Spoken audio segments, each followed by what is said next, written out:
पुढची मोठी बातमी, पुणे आणि पिंपरी चिंचवडमध्ये महाराष्ट्र एटीएसनं छापे टाकलेले आहेत।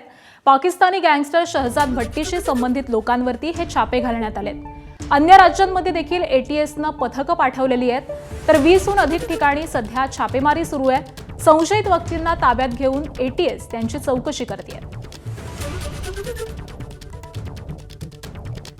तर काल देखील अशाच पद्धतीनं एटीएस कडून राज्यभरामध्ये छापेमारी घालण्यात आलेली होती आणि त्यानंतर आता पिंपरी चिंचवड असेल त्याचबरोबर पुणे असेल या परिसरामध्ये देखील महाराष्ट्र एटीएसनं हे छापे घातलेले आहेत। पाकिस्तानी गँगस्टर शहजाद भट्टी याच्याशी संबंधित काही लोकांवरती हे छापे घालण्यात आलेले आहेत।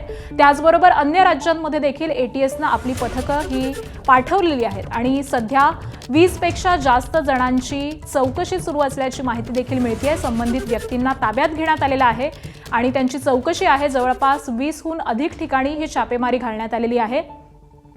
अशाच पद्धतीने काल विदर्भामधील देखील जवळपास 10 जणांची कसून अशी चौकशी करण्यात आलेली होती। जवळपास 150 ठिकाणी छापेमारी घालण्यात आलेली होती आणि त्यानंतर या सगळ्याच लोकांची कसून चौकशी करण्यात येते। त्यांच्या मोबाईलमधील डेटा देखील तपासला जातोय आणि याच सगळ्या संदर्भामध्ये अपडेट देतात आमचे प्रतिनिधी सूरज ओझा सध्या आपल्या सोबत आहेत।